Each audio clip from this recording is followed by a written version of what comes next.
Bismillahirrahmanirrahim. Assalamualaikum warahmatullahi wabarakatuh. Alhamdulillah wassalatu wassalamu ala Rasulillah wa ala alihi wa sahbihi wa mawalah. La hawla wa la quwwata illa billah, amma ba'd. Salam serta salam kepada Nabi kita Nabi Muhammad sallallahu alaihi wasallam, kepada keluarga, sahabat, tabi'in dan tabi'ut tabi'in, dan kepada para pengikutnya yang istiqomah hingga akhir zaman. Alhamdulillah pemirsa Ahsan TV dimanapun Anda berada, bertemu kembali dalam program kajian ilmiah Tafsir Al-Muyassar yang disusun oleh Kementerian Agama Saudi Arabia, yang insyaallah akan disampaikan oleh guru kita Al-Ustaz Abu Ja'far LCMAG hafizahullahu ta'ala. Baik, kami mengajak kepada pemirsa Ahsan TV di segmen yang kedua, yaitu segmen tanya jawab. Bagi Anda yang ingin bertanya melalui telepon secara langsung, bisa di nomor 081190079112, atau bisa melalui pesan singkat di nomor 081190079113. Baik, sebelum kita memulai kajian pada pagi hari ini, mari kita sapa terlebih dahulu Ustaz kita. Assalamualaikum warahmatullahi wabarakatuh. Ustaz, bagaimana kabar antum di pagi hari ini? Waalaikumsalam warahmatullahi wabarakatuh. Alhamdulillah, kabar pagi ini baik, dan semoga teman-teman di Ahsan TV dan juga para pemirsa sekalian pun demikian. Alhamdulillah, jazakumullahu khairan wa barakallahu fikum. Semoga Allah Subhanahu wa taala memberkahi Ustadz dan menjaga kesehatan Ustadz. Baik, langsung saja kita mulai kajian pada pagi hari ini. Kepada Ustadz, falyatafaddal mashkura.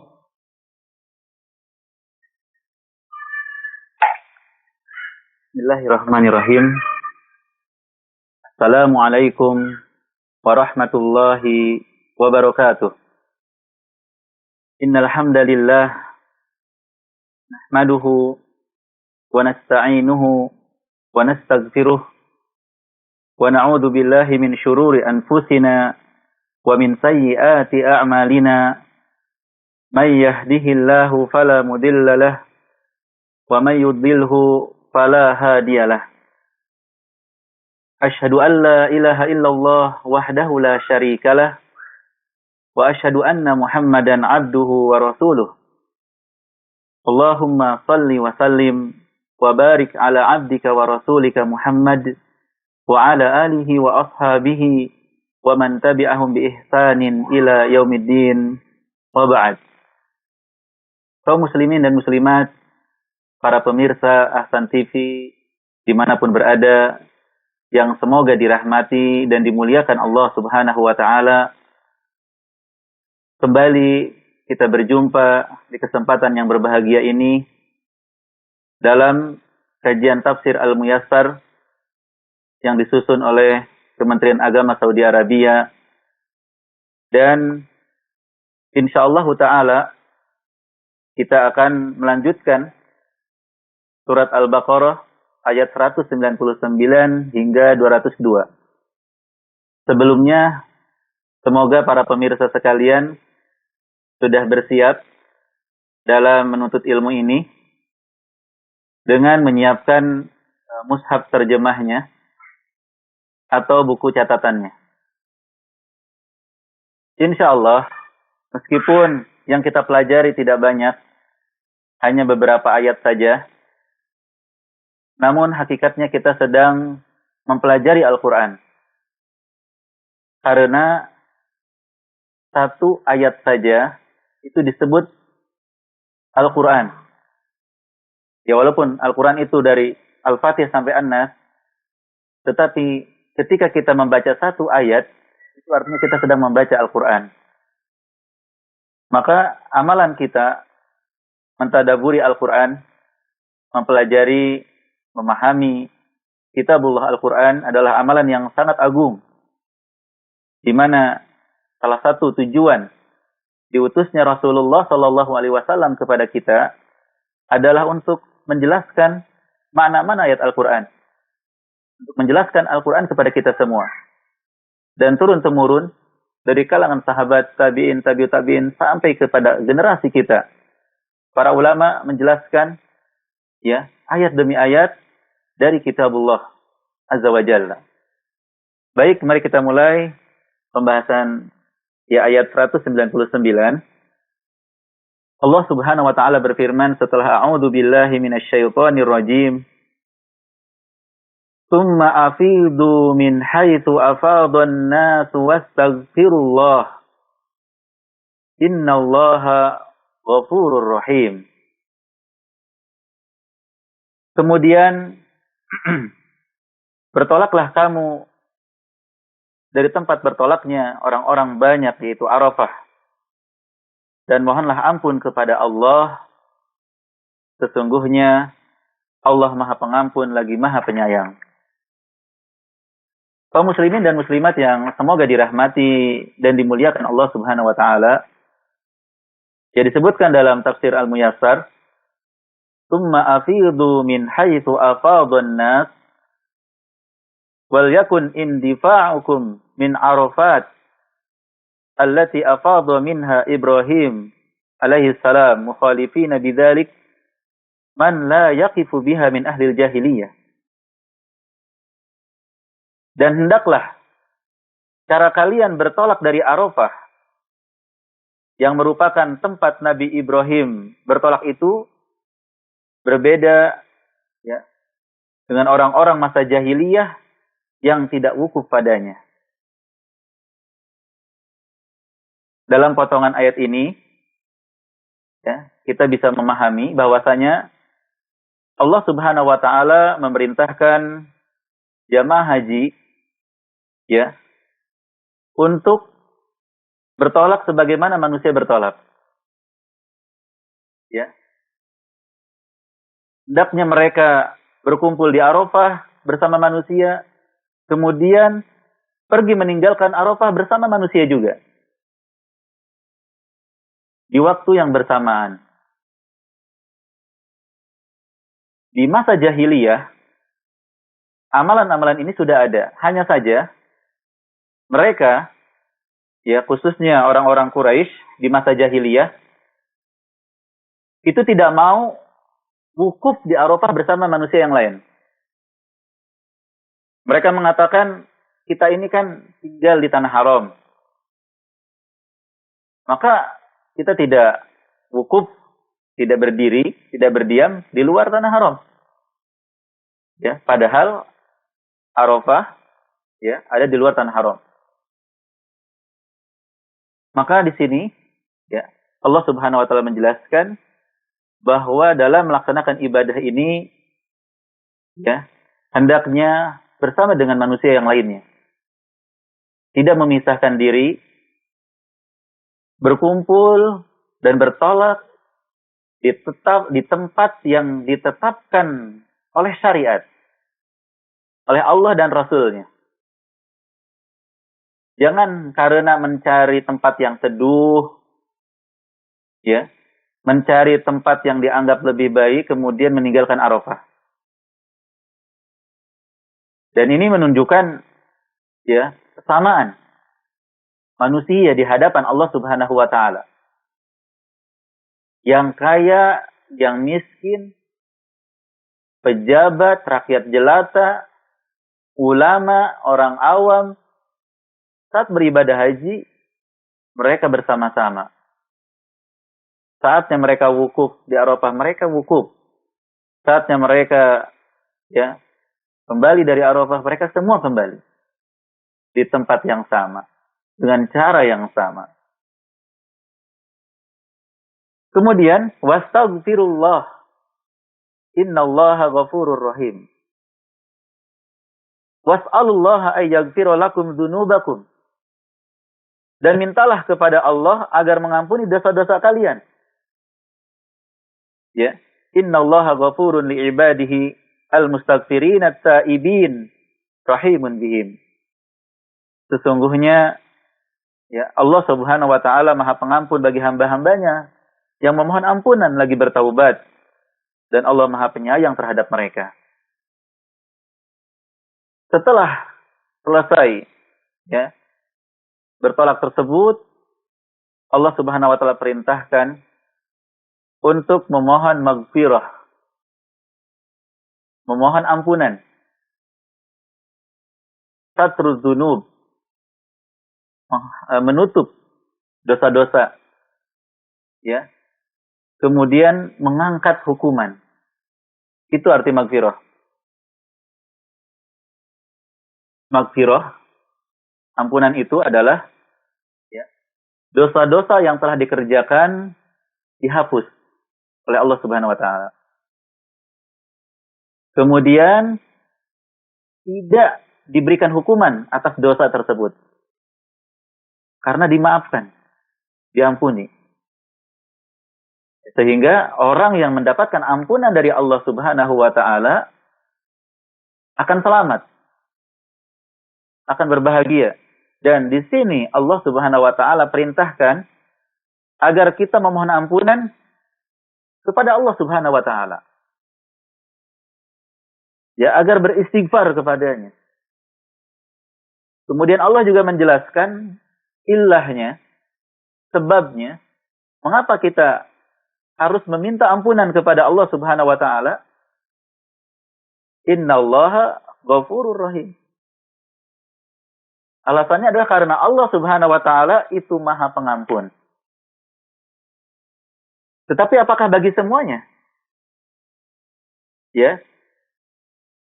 Li'ibadihil mustaghfirin at-taibin. Ya, disebutkan dalam tafsir Al-Muyassar ini, Allah Maha Pengampun bagi hamba-hambanya yang memohon ampun dan bertaubat. Jadi jangan sampai kita mengira Allah akan mengampuni begitu saja tanpa harus memohon ampun, tanpa harus bertaubat. Dalam beberapa ayat disebutkan ya, wa inni laghaffarul liman tab. Dan aku benar-benar Maha Pengampun liman tab, bagi siapa yang bertaubat. Jadi ampunan Allah Subhanahu wa taala itu hanya diberikan kepada mereka yang memohon ampun, yang bertaubat kepadanya. Oleh karena itu, tidak boleh kita merasa aman dari azab Allah. Tidak boleh kita merasa aman dari makar Allah. Ketika kita berbuat dosa, ketika kita berbuat maksiat, jangan kita kemudian mengira Allah akan mengampuni kita tanpa harus bertaubat, tanpa harus merubah diri. Ini bukanlah harapan seperti ini. Berharap ampunan tanpa mau bertaubat, berharap ampunan tapi terus-menerus dengan dosa dan maksiat, itu adalah sikap orang-orang yang maghrur, tertipu. Bukan orang yang berharap. Bukan orang yang memiliki roja, harapan. Orang yang berharap kepada Allah Subhanahu wa taala, maka akan melakukan hal-hal yang bisa atau menjadi sebab tercapainya apa yang dia harapkan. Jika dia mengharapkan ampunan Allah Subhanahu wa taala, maka dia harus melakukan hal-hal yang bisa menjadi sebab datangnya ampunan. Apa itu? Istighfar. Meminta ampun kepada Allah. Bertaubat. Meninggalkan semua dosa dan maksiat. Menyesalinya. Bertekad untuk tidak mengulanginya kembali. Ya, jadi Allah perintahkan para jamaah haji dan kita semua untuk memohon ampun kepadanya dan menjelaskan, jangan khawatir tidak diampuni. Sebanyak apapun dosa dan maksiat yang dilakukan seorang hamba, jika dia bertaubat dan beristighfar kepada Allah Subhanahu wa taala dengan satu kalimat, astaghfirullah, maka Allah pasti akan mengampuninya. Dan bukan hanya mengampuni. Allah Subhanahu wa taala akan menyayanginya. Allah sangat sayang kepada hamba tersebut karena dia bertaubat, karena dia beristighfar. Allah tidak melihat kepada dosa-dosanya di masa lalu. Tidak menghukum atas dosa-dosanya di masa lalu setelah dia bertaubat dan beristighfar kepada Allah Subhanahu wa taala. Disebutkan dalam diskusi, "Lau ataitani bi qurabil ardi khataya la ataituka bi qurabiha maghfiratan." Bahkan jika engkau datang kepadaku dengan sebesar bumi, dosa dan maksiat, kesalahan, aku akan datang dengan sebesar itu pula ampunan. Dan dalam hadis disebutkan, ya, "Lallahu asyaddu farhan bi taubati 'abdihi min ahadikum bi rahilatihi." Sungguh Allah itu sangat senang, ya, ketika seorang hamba bertaubat dari dosa-dosa dan maksiat, sebesar apapun dosa dan maksiat. Allah sangat senang. Bahkan lebih senang daripada salah seorang di antara kalian yang tersesat di padang pasir, kemudian hilang perbekalan, hingga akhirnya dia putus asa dan menunggu ajal, tiba-tiba dia mendapati, ya, kendaraan dan segala perbekalannya ada di hadapannya. Dia sangat senang, dan Allah lebih senang daripada hamba tersebut ketika ada seorang hamba yang bertaubat kepada Allah Subhanahu wa taala. Ya, maka kita bisa mengambil beberapa pelajaran dari ayat yang ke-199 ini. Ya, di antaranya adalah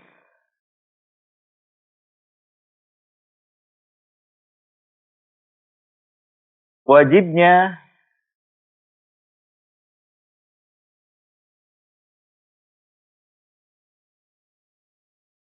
mabit di Muzdalifah atau wukuf di Arafah. Berdasarkan, ya, perbedaan ahli tafsir. Karena Allah Subhanahu wa taala perintahkan, ya, untuk melaksanakan ibadah tersebut bersama-sama dengan manusia.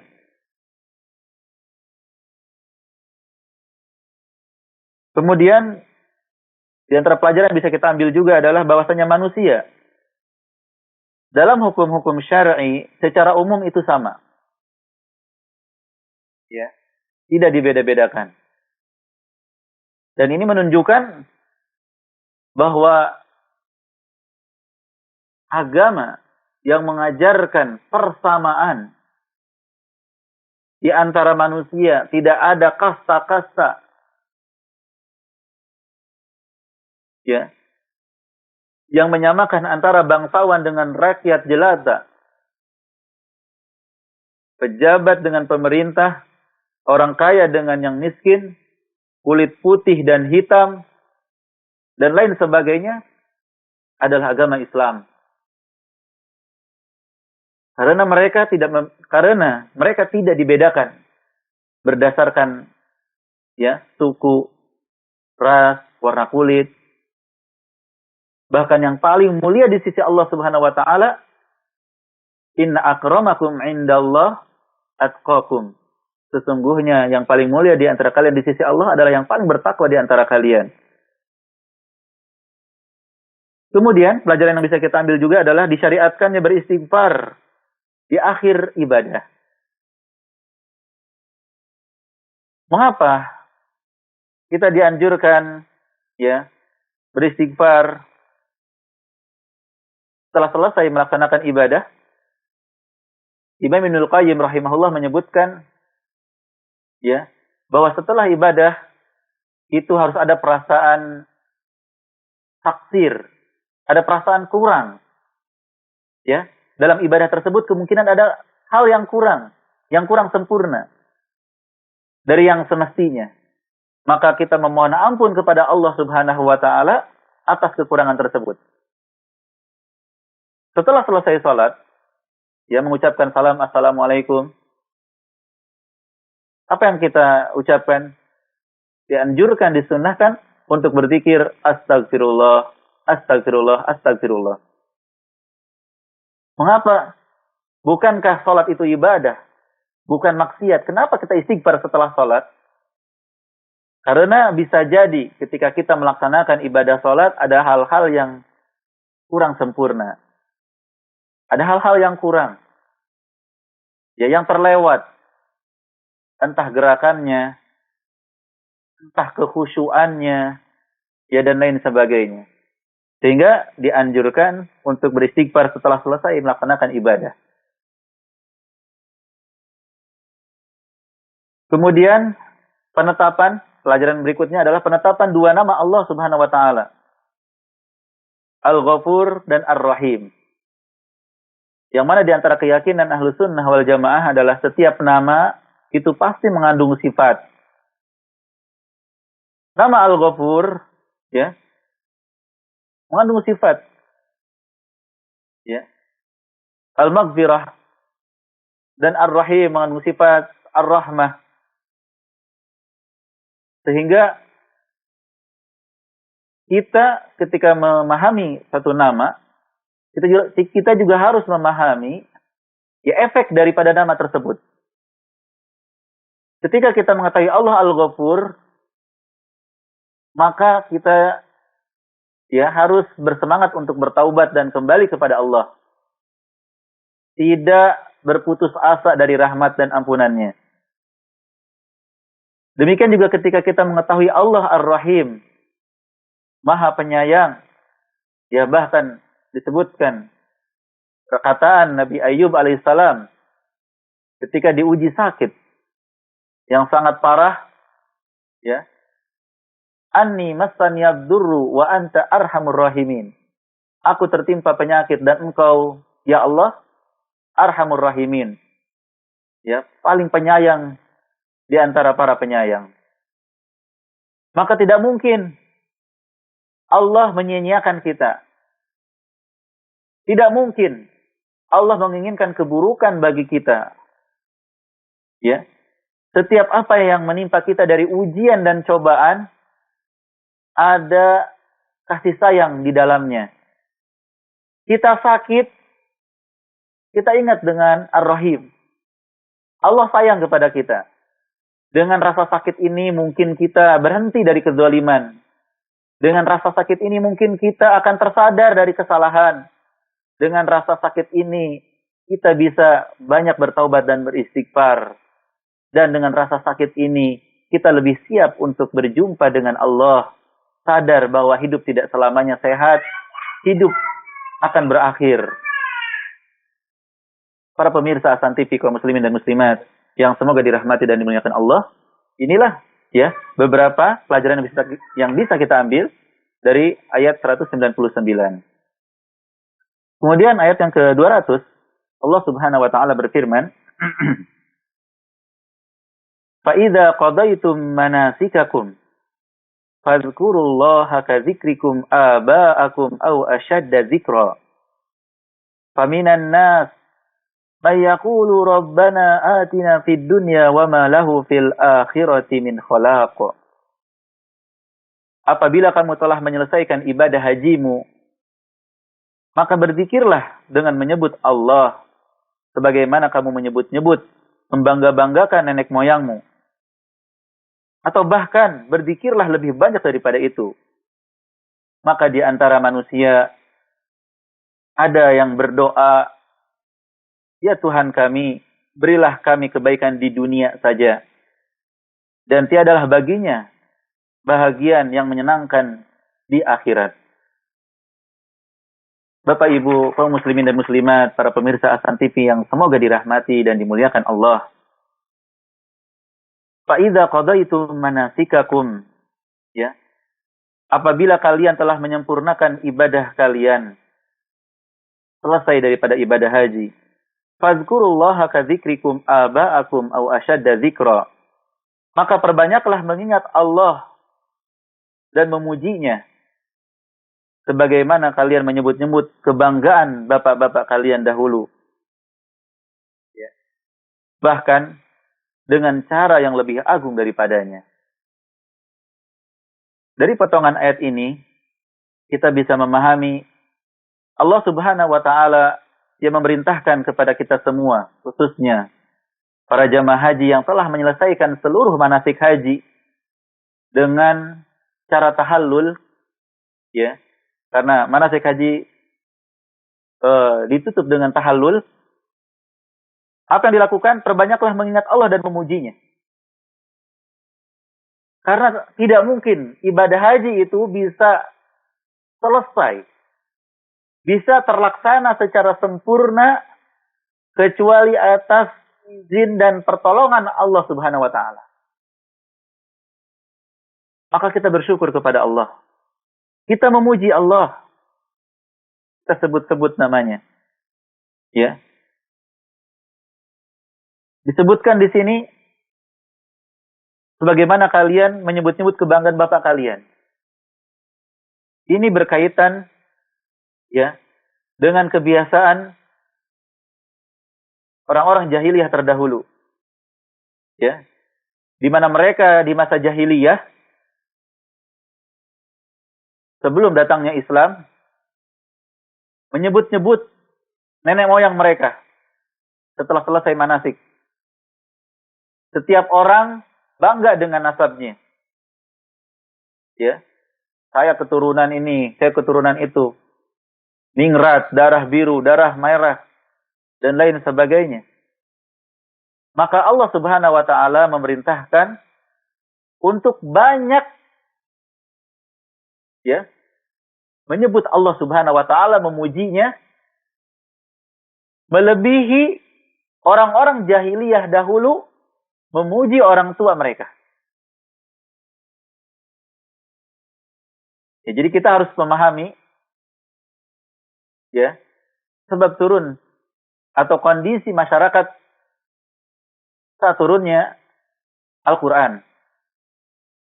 Allah Subhanahu wa Ta'ala, ya, menyampaikan bahwasanya, ya, ketika menyebut Allah Subhanahu wa Ta'ala itu harus lebih banyak daripada menyebut nenek moyang. Mengapa? Karena kebiasaan, ya, orang-orang jahiliyah sebelum Islam selesai melaksanakan ibadah haji, ya, di mana ibadah haji ini sudah ada sejak zaman Nabi Ibrahim dan terus dilakukan oleh orang-orang jahiliyah, ya, hanya saja dengan cara yang salah, cara yang berbeda. Di antaranya ini, selesai melaksanakan ibadah haji, mereka bangga-banggakan nenek moyang mereka, ya. Maka Allah perintahkan orang-orang beriman untuk banyak menyebut dan memuji Allah Subhanahu wa Ta'ala melebihi, ya, orang-orang jahiliyah dahulu memuji nenek moyang mereka. Kemudian faminan nas may yaqulu rabbana atina fid dunya wa ma lahu fil akhirati min khalaq. Maka di antara golongan manusia, ya, mereka yang menyekutukan Allah Subhanahu wa Ta'ala, ya, tujuan mereka adalah dunia saja. Tujuan mereka dunia saja. Tidak ada tujuan akhirat. Bagaimana doa mereka? Mereka berdoa secara sembari berkata, wahai Tuhan kami, berikanlah kepada kami kebaikan di dunia. Dari kesehatan, harta, anak-anak, keturunan, dan semua kebaikan dunia. Ya. Tidak sedikit orang yang beribadah haji atau orang yang bangun di tengah malam, mereka hanya ingat dengan urusan dunia. Mereka meminta supaya sehat, mereka meminta supaya rizki lapang, supaya anak-anak, ya, keturunannya banyak, bisnis lancar, dan seterusnya. Tapi lupa dengan urusan akhirat. Tidak berdoa untuk akhirat mereka. Hanya berdoa untuk dunia. Maka jika ada seorang muslim seperti ini, menyerupai kebiasaan orang-orang musyrik, orang-orang kafir, yang menyekutukan Allah, yang tidak ingat akhirat, yang hanya mementingkan dan, ya, ingat dunia saja. Sehingga dan mereka tidak ada bagian dan nasib baik bagi mereka di akhirat kelak. Mengapa? Lantaran antusiasme mereka pada dunia saja dan fokus hasrat mereka yang terbatas pada dunia semata.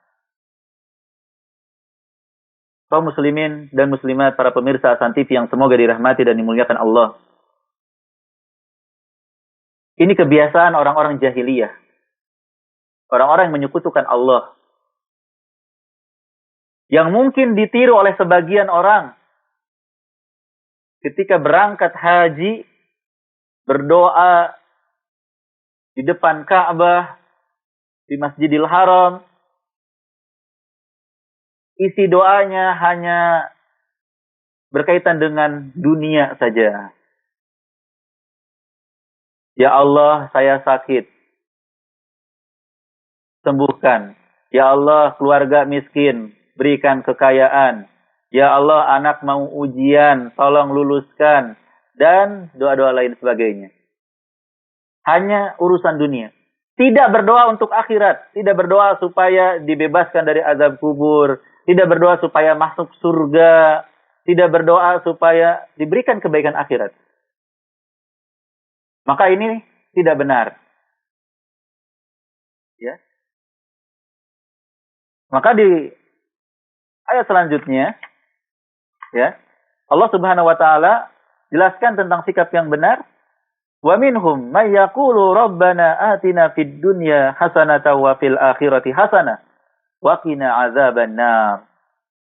Dan di antara mereka orang-orang yang beriman itu, ya, mereka berdoa, ya Tuhan kami, berilah kami kebaikan di dunia dan juga kebaikan di akhirat. Dan peliharalah kami dari siksa neraka. Para pemirsa Hasan TV yang semoga dirahmati dan dimuliakan Allah. Setelah Allah menyebutkan tentang kelompok orang-orang yang kafir, yang menyekutukan Allah Subhanahu wa taala, yang orientasi mereka hanya dunia, Allah menyebutkan tentang kelompok orang-orang beriman yang mengucapkan dalam doanya, Rabbana atina fid dunya hasanatan wa fil akhirati hasanah wa qina azabannar. Doanya lengkap.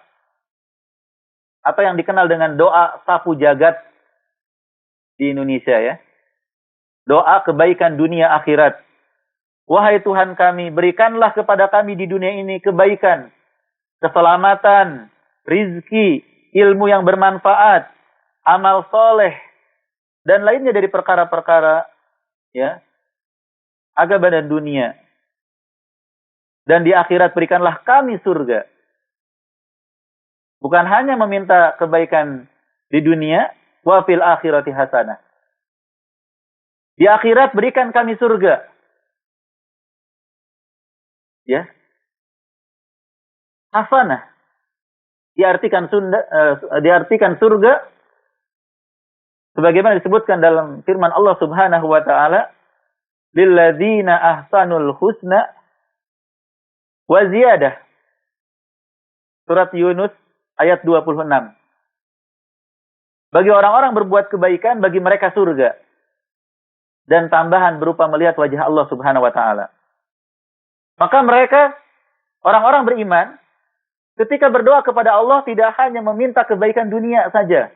Tidak hanya meminta kesehatan, keselamatan, rizki, dan lain sebagainya, tidak. Tetapi mereka juga berdoa kepada Allah benar-benar meminta surga. Minta dimasukkan ke dalam surga. Inilah kebaikan akhirat. Dan jauhkanlah kami dari siksa neraka. Sebagai penguat.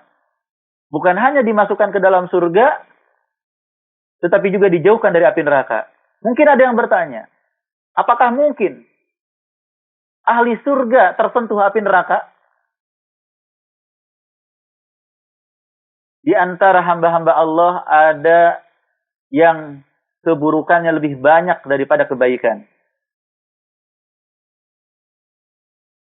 Jika Allah menghendaki, Allah mengampuni. Jika Allah menghendaki, Allah mengazabnya. Tetapi mereka tidak kekal di dalam neraka. Karena keimanan mereka dan karena mereka tidak menyekutukan Allah Subhanahu wa taala,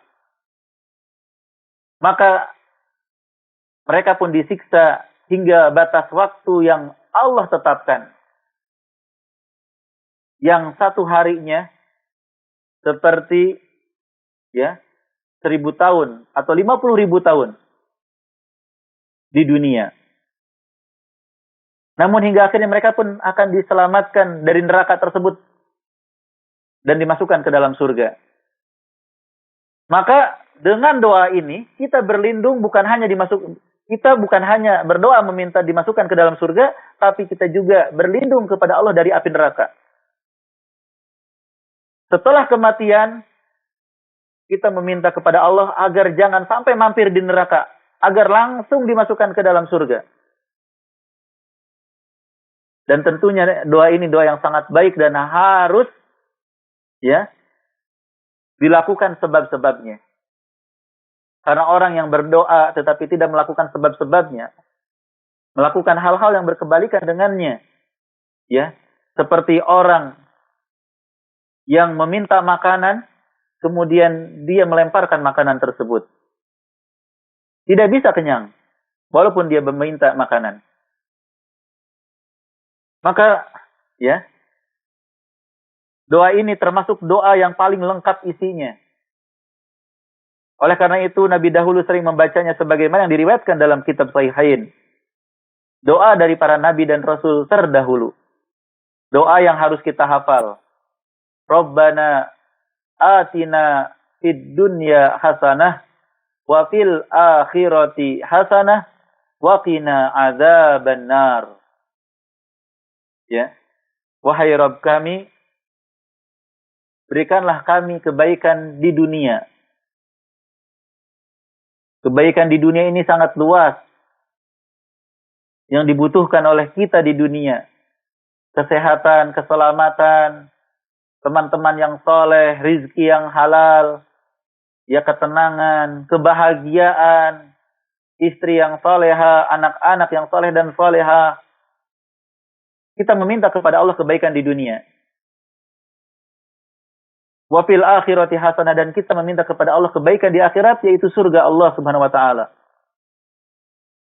Wa qina adzabannar, dan kita meminta agar dijauhkan dari api neraka. Inilah kesuksesan yang sesungguhnya. Sebagaimana yang disebutkan dalam surat Al-Imran ayat 185, "Faman zuhziha 'anil nari wa udkhilal jannata faqad faz. Wa mal hayatud dunya illa mata'ul ghurur." Maka barang siapa yang dijauhkan dari api neraka dan dimasukkan ke dalam surga, maka sungguh dia telah sukses. Dia beruntung. Dan tidaklah kehidupan dunia ini itu kecuali kesenangan yang menipu saja. Kemudian, ayat yang terakhir. Ulaika lahum nasibum mimma kasabu. Wallahu sari'ul hisab. Mereka itulah orang-orang yang mendapatkan bahagian daripada yang mereka usahakan. Dan Allah sangat cepat perhitungannya. Bapak Ibu kaum muslimin dan muslimat yang semoga dirahmati dan dimuliakan Allah Subhanahu wa taala, orang-orang yang berdoa dengan doa ini, maka bagi mereka pahala yang besar dikarenakan amal-amal baik yang telah mereka usahakan. Balasan Allah sesuai dengan amalan. Allah sangat cepat perhitungannya. Menghitung amalan hamba-hambanya dan juga membalasnya di dunia maupun di akhirat. Inilah penjelasan secara ringkas dari Tafsir Al-Muyassar ayat 199 hingga 202. Dan belum kita ambil beberapa pelajaran dari ayat yang terakhir. Di antaranya adalah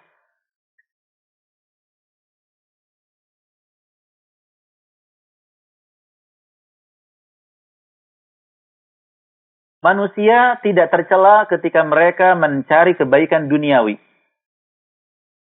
Namun dengan syarat. Tidak hanya kebaikan dunia saja yang dia cari, melainkan dia juga harus mencari kebaikan akhirat. Bahkan ketika mencari kebaikan dunia, tujuannya untuk wasilah, jembatan, ya, sarana untuk menggapai kebaikan akhirat itu sendiri. Jadi tidak mengapa seseorang bekerja ingin punya rumah. Tidak mengapa seseorang berusaha, ya, bekerja ingin mendapatkan kendaraan yang bagus. Itu tidak tercela. Tetapi ingat, bukan hanya dunia yang dia cari. Bahkan ketika dia punya rumah, tujuannya adalah untuk akhirat agar melindungi, ya, aurat keluarganya. Agar tidak tercela, terhina, menjadi gelandangan, ya, yang berpindah-pindah tempat tidurnya,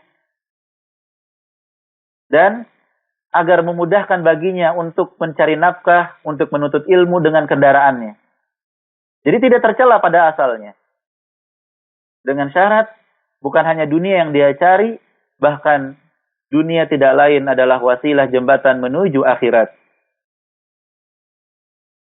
Dan juga pelajaran yang bisa kita ambil, di antara pelajaran yang sangat banyak, ya. Ayat yang terakhir tadi 202 itu bantahan yang sangat jelas kepada firqah sesat Jabariyah. Ya, firqah sesat Jabariyah. Di mana Jabariyah berpendapat dari kata jabar, terpaksa, bahwa manusia itu tidak memiliki usaha, tidak memiliki kehendak. Mereka mengatakan manusia itu terpaksa seperti wayang yang digerakkan. Ya, tidak memiliki keinginan, tidak memiliki perbuatan. Mengapa? Karena Allah Subhanahu wa taala menyebutkan di sini mimma kasabu. Mereka akan mendapatkan bagian di akhirat, balasan yang baik, ya, berdasarkan apa?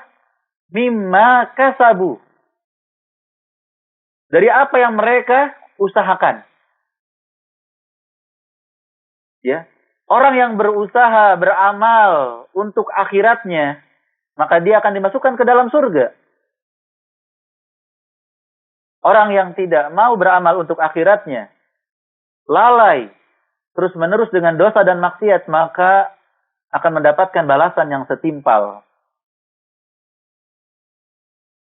Rajin pangkal pandai. Orang yang rajin belajar akan diberikan oleh Allah pemahaman, kepandaian. Orang yang bermalas-malasan tidak akan mendapatkan ilmu, tidak akan mendapatkan kepandaian. Ya, maka orang yang berharap tapi tidak mau berusaha, itu tidak ubahnya seperti perkataan seorang syair, tarjun najata walam tasluk masalikaha inna safinata la tajri alal yabasi. Engkau mengharapkan kebaikan tetapi engkau tidak menapaki jalannya, tidak akan pernah berhasil. Karena sesungguhnya kapal laut itu tidak berjalan di atas daratan. Ya, maka kita harus berusaha. Mau ke surga, berusaha. Menghindar dari neraka, berusaha. Bukan pasrah kepada takdir. Ketika seorang sahabat bertanya kepada Rasulullah SAW, wahai Rasulullah, apabila seseorang sudah ditetapkan di mana tempat duduknya, apakah di surga atau di neraka, mengapa kita harus beramal? Apa kata Rasulullah? Bali malu, fakullun muyassarun lima khuliqalahu. Justru kalian harus beramal, karena segala sesuatu akan dimudahkan terhadap apa yang ditakdirkannya. Maka kita harus berusaha. Berdoa kepada Allah Subhanahu wa taala agar diberikan kebaikan di dunia dan juga di akhirat. Inilah Bapak Ibu kaum muslimin dan muslimat yang semoga dirahmati dan dimuliakan Allah, ya. Yang bisa saya sampaikan secara ringkas di kesempatan ini, ya. Semoga Bapak Ibu juga bisa memiliki buku panduannya, ya, kitab tafsir Al-Muyassar yang sudah diterjemahkan, alhamdulillah. Naam. Saya kembalikan kepada host atau moderator. Barakallahu fikum. Baik, jazakumullahu khairan wa barakallahu fikum kepada Ustadz yang telah menyampaikan materinya pada kesempatan pagi hari ini. Mudah-mudahan menjadi ilmu yang bermanfaat buat kita semua dan kita dimudahkan untuk mengamalkannya dalam kehidupan sehari-hari. Baik, tibalah saatnya di segmen yang kedua. Bagi Anda yang ingin bertanya melalui telepon secara langsung, bisa menghubungi di nomor 0811900791 atau bisa melalui pesan singkat di nomor 0811900791. Baik, sambil kita menunggu penelpon yang masuk, kita bacakan terlebih dahulu pertanyaan-pertanyaan yang sudah masuk melalui pesan singkat. Assalamualaikum warahmatullahi wabarakatuh. Ustadz izin bertanya, ketika merasa tersakiti dengan lisan dan perbuatan atau terzolimi hak-hak kita oleh orang-orang terdekat kita, apa yang harus kita lakukan supaya hati tetap ikhlas dan tak ada niat untuk membalas perbuatan tersebut? Sejujurnya sangat sedih bila tiba terlintas kejadian tersebut. Apakah hati ini sudah termasuk mendendam? Bagaimana mengobatinya Ustadz? Mohon nasihatnya. Jazakumullahu khairan Ustadz. Waalaikumsalam warahmatullahi wabarakatuh. Masya Allah. Barakallahu fikum atas pertanyaannya. Ya.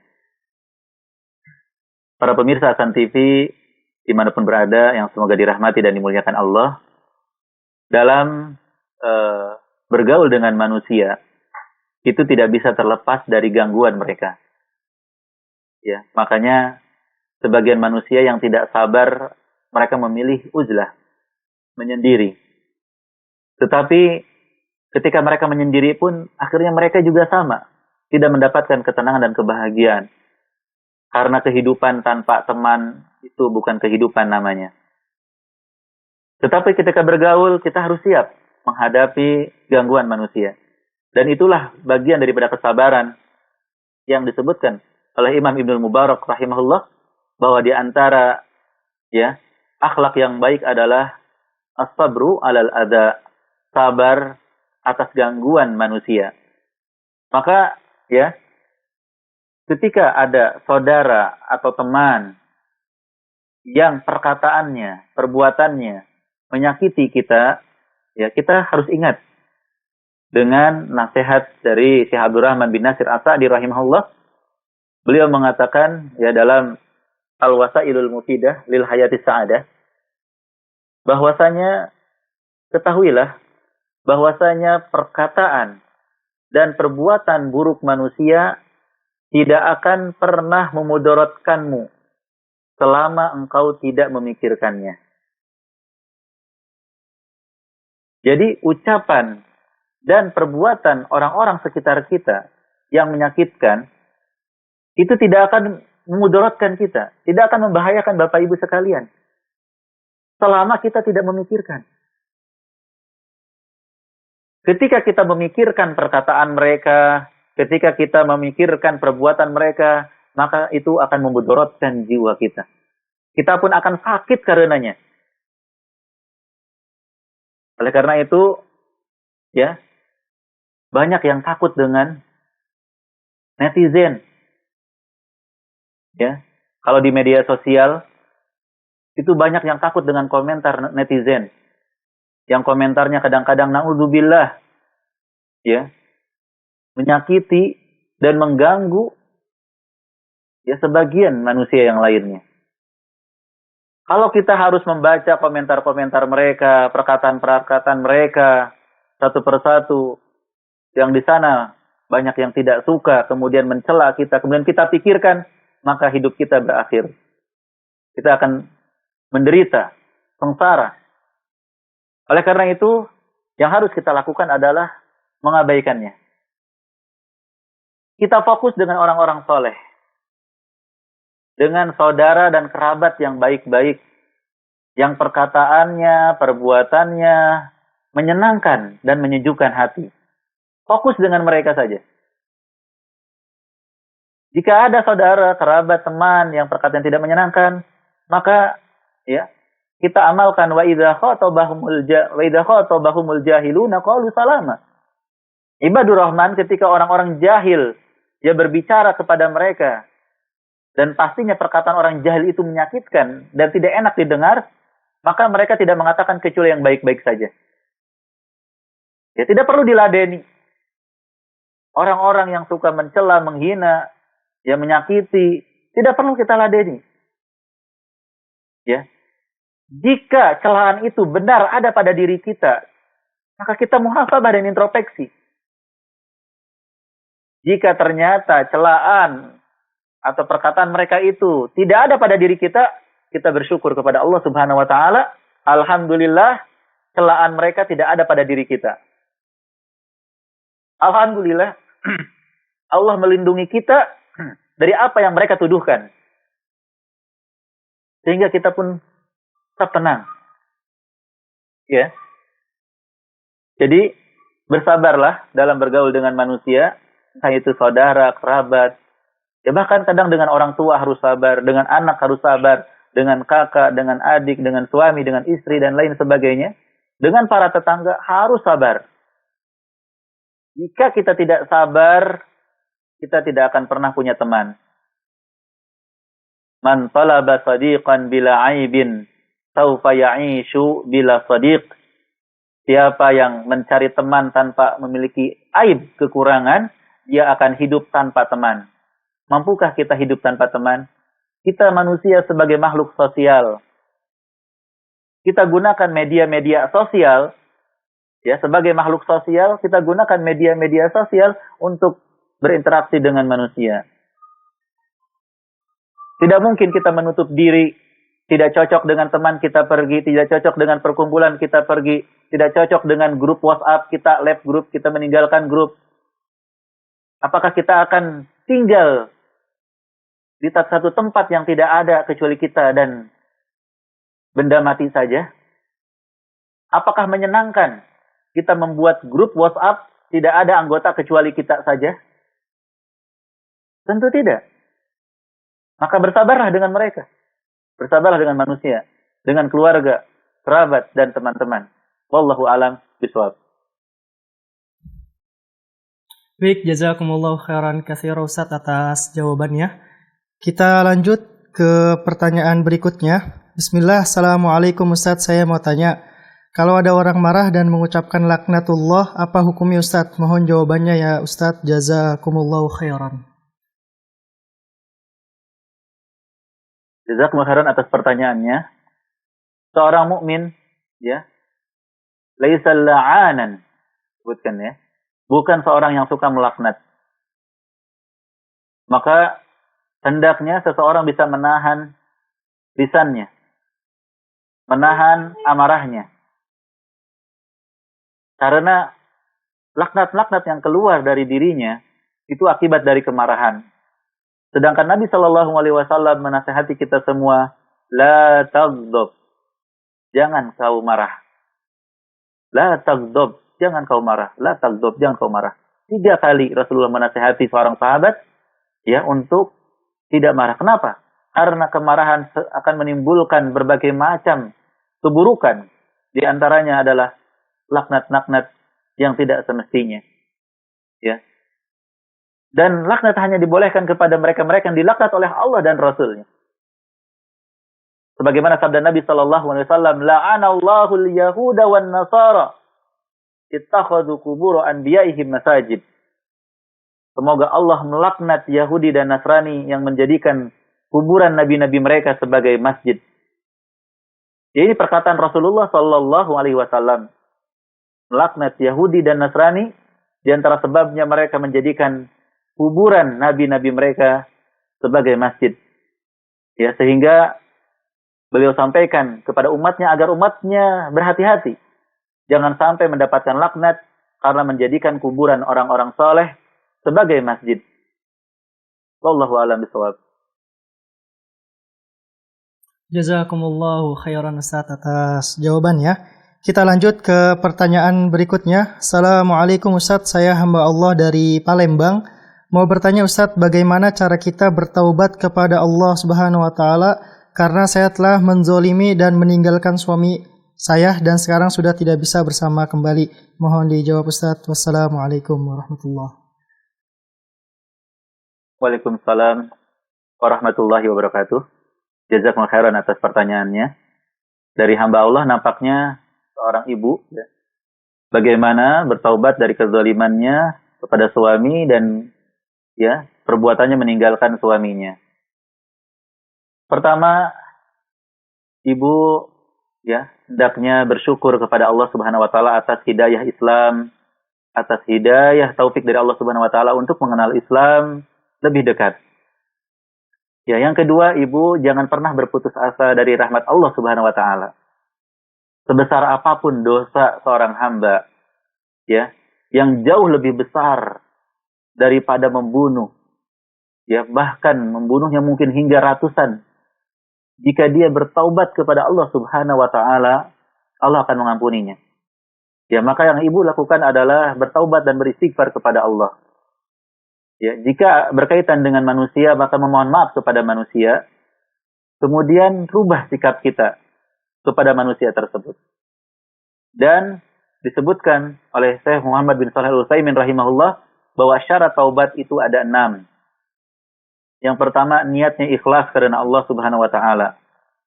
Kemudian dia meninggalkan perbuatan maksiatnya.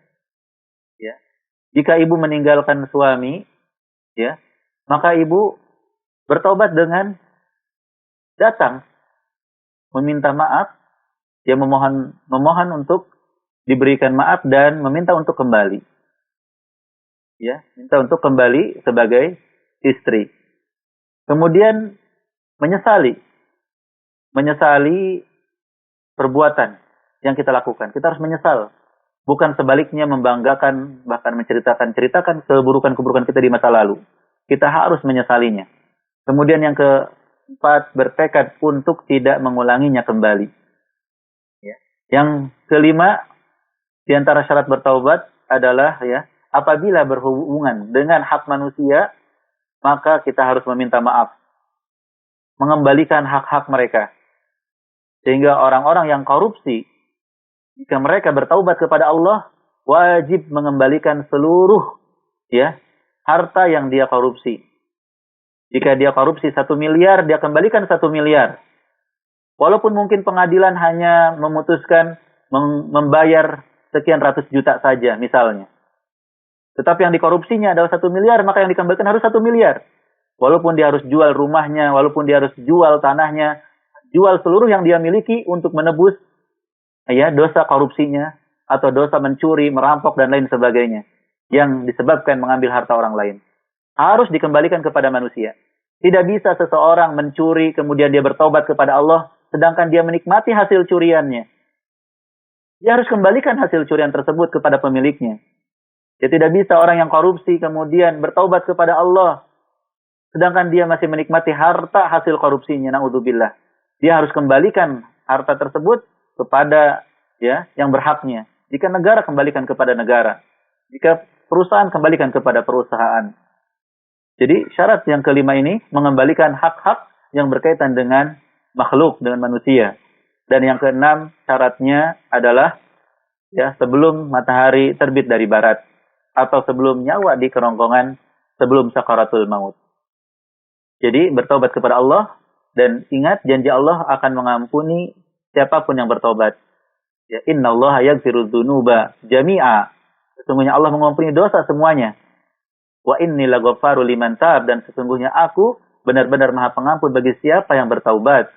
Juga sabda Rasulullah sallallahu alaihi wasallam, "At-taibu minadz-dzanbi kaman la dzanbalahu." Orang yang bertaubat dari dosa itu seperti orang yang tidak berdosa sama sekali. Semoga Allah mengampuni kita semua, merahmati kita semua. Wallahu a'lam bishawab. Nampaknya cukup ya, moderator. Cukup, Ustaz.